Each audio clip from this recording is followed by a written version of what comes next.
Hi, my name is Paul and I like to go places. And in today's video, we're taking my Yamaha RT100 dirt bike out to a few different places and we're just going to explore a bit. So I hope you enjoy it. So right now I'm just parked on the side of highway number 3, pretty close to where it meets the Coquihalla Highway. And right across the highway there is Hope Mountain Forestry Service Road. And I'm going to find out what is way up at the top there. There's, I think the road does continue further on past the spot where I'll be stopping, but I've never been up that way before and my car won't make it, so that's why I brought the dirt bike. Yeah. So before we go any further, if you happen to watch my last video about the dirt bike, you'll notice that it looks much different. And that's because I actually spray painted all of the plastic to be flat black. I found that the original colors, they were a little bit loud for my liking. I kind of wanted something that was just, you know, very, very dark looking and just, you know, nothing that kind of seemed like it would be drawing too much attention. And this is just going to be a trail bike, so I figured whatever. Let's see. I did also add a rear view mirror here because I figured if I'm going up forestry roads, it would be nice to see what's behind me without having to keep turning my head, so yeah. I did also put this pack on here, which I have some spark plugs, some basic tools, that sort of thing. So in case I do encounter any problems with the bike and I need to make an adjustment on the trail, I can actually do that. So yeah, hopefully it doesn't leave me stranded. Some maintenance stuff that I did. I had to tighten up the chain. When I bought it, it was actually very loose, and there's this little piece in here that's gotten worn out because of the excessive slack on the chain. So now it's much tighter, so it doesn't rub that as the bike moves. It was actually pretty simple. Basically just had to undo like the axle nut or whatever, and then there's this little adjustment thing on each side, and yeah, so that was pretty basic. The only one other thing that I did was I put this rubber hose on the clutch pedal there because the piece of metal that was just there otherwise kind of gets annoying when you're using my just like running shoes on it. So yeah. Other than that, I did replace the spark plug and also the air filter. I bought one of those like generic cone filters and wedged it in there, so yeah. I figured that might just kind of give me a bit extra room in there whenever I have to do any work on the bike. The stock one is much larger, so it takes up more space in there. Alright, so we're at the first stop of the day. I came up to an area called Mount Hope, or Hope Mountain, and there's a trail that is right here, so the Hope Mountain summit. And then further over this way, there's another trail. This one says Wells Peak. So if you look at like a satellite view of the area, you can see where these different trails actually go, I think. So yeah, I've never been up here before. It's basically a truck only road. I think it's an active logging road, and I was able to make it up here on the dirt bike, but being a new rider, it was actually quite difficult. So yeah, it was a bit of a pain in the ass. But yeah, it's a very nice area up here. So I don't have time today, or nor do I have the equipment to actually hike these trails. Plus, I wouldn't want to leave my dirt bike here because, you know, I don't have any sort of locking mechanism for it. So, but one of the reasons why I did come up here was to do some drone shooting. So, yeah, I like to get out and far away from everything else and see what kind of drone footage I can get. So anyway, I think what I'm going to do is try to film the trip back down the mountain. I didn't film it coming up, which is probably good because it was quite difficult, and Yeah, I may have stalled the bike a couple times, so yeah, anyway, I think we're gonna go back to the car then and move on to the next stop.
Yeah, it's basically like that for a long way. So, it's a very steep hill here.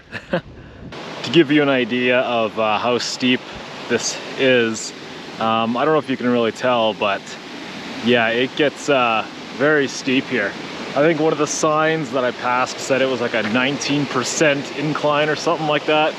So, but anyway, the reason I stopped is I passed this neat looking waterfall on my way up here, and I wanted to get a video of this on my way back. So yeah, there's a lot of nice nature scenery type things that you can find just randomly out here on these forestry roads. Yeah, unfortunately it's not really a nice place to stop on account of it's right on this active logging road, so yeah. After returning to my car, I headed up the Coquihalla Highway toward Merritt and followed Coldwater Road until I reached Brookmere. This is a small community which used to feature a KVR rail station, but the tracks were retired in 1989 and later removed. The former railway is now part of the Trans-Canada Trail, which is something I plan on seeing more of with my dirt bike. Alright, so I'm in an area called Brookmere right now, and there's a couple different areas I wanted to check out. One being this direction over here, which is Brookmere Road, and I think it connects you to Colmont and other areas like that. I wouldn't be going all the way that direction, but maybe just see how the road is, because I know my car won't make it. So I kind of wanted to check out that. There's also the rail trail, which is actually like running, I think, parallel to it for a little bit, and then it branches off in some other direction. I might take a look at that. But I think first of all, I'm going to be heading up this forestry road right here. I have no idea what's up there. I was looking at the satellite view. I think there might be a couple of wreck sites that are up that direction. So yeah, basically there's this large lot here where I've parked my car, and I'm going to unload the bike and then head up this way first, and yeah, let's just see what I can find. Alright, so here's actually a nice place that I found. I don't think this is the wreck site that I was looking for, but there was a little bit of a trail to get down here. I have no idea what lake this is.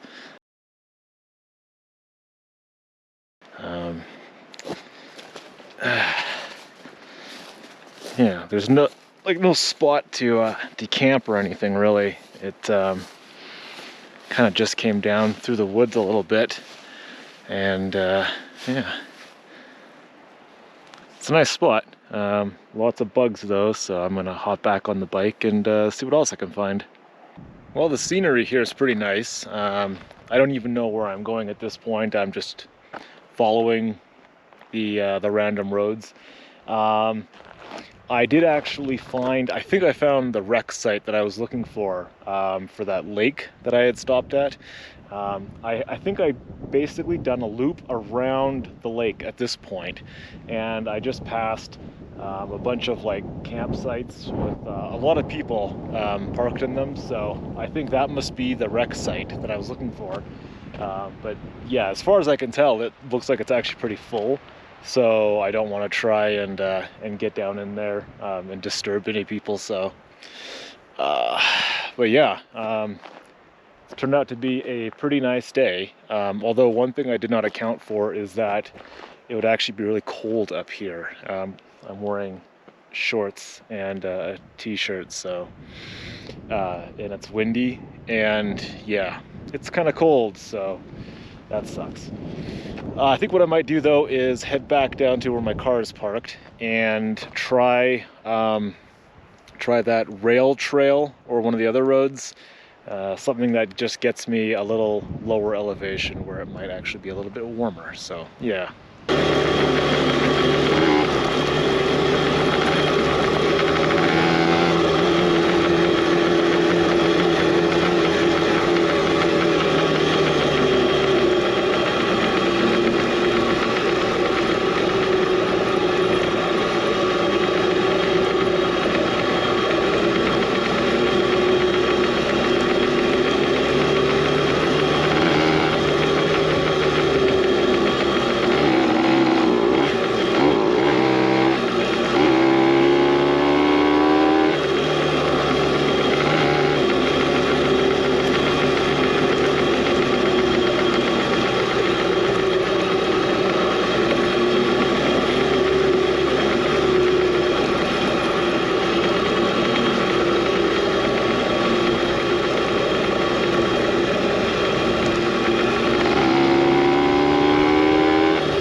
Okay, so I've got the bike loaded up now, and I did actually try to go in that direction there. I think it's Brookmere Road, which then goes to Colmont and Highway 5A. It's quite a long distance, but I just kind of poked up the hill a bit there, and yeah, it's a bit too chilly to keep going further today. It's very windy, so yeah, that might be something I try to look into later on. But I think what I'm going to do right now is head back toward Merritt.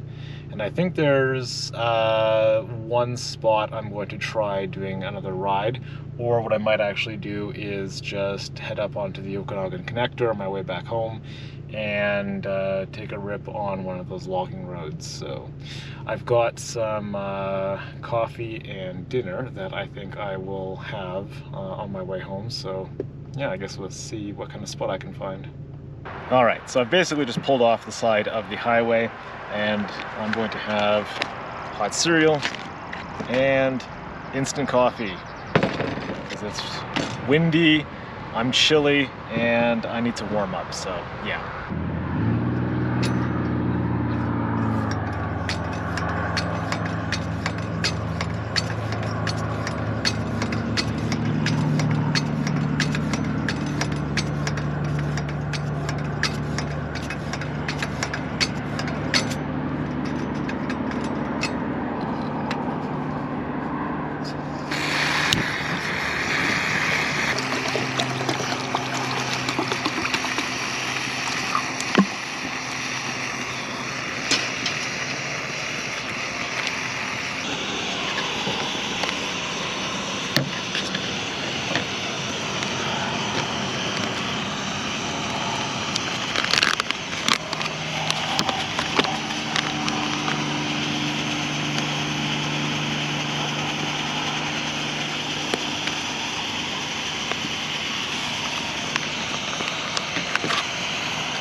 So there we have it. I've basically just made myself my hot cereal and my coffee on the side of the highway with a small camp stove. So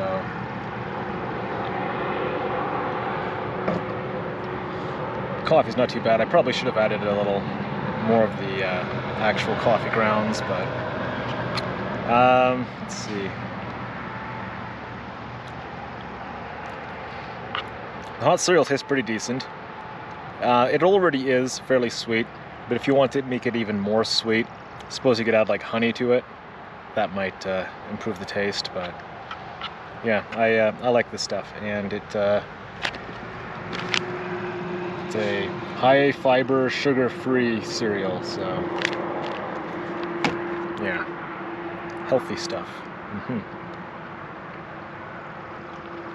Anyway, I'm going to basically finish my drink and my dinner, and then I'm going to head to Merritt, get some gas, and probably head back to Kelowna. And I don't think there's going to be enough sunlight to do another ride, but if it's still warm enough and light enough up on the Okanagan connector, I might take the bike out for another rip, but I kind of doubt it at this point. It's fairly late in the day. It's almost 8 o'clock, I think. So yeah, I might as well just basically head home now. So anyway, I guess thank you for watching.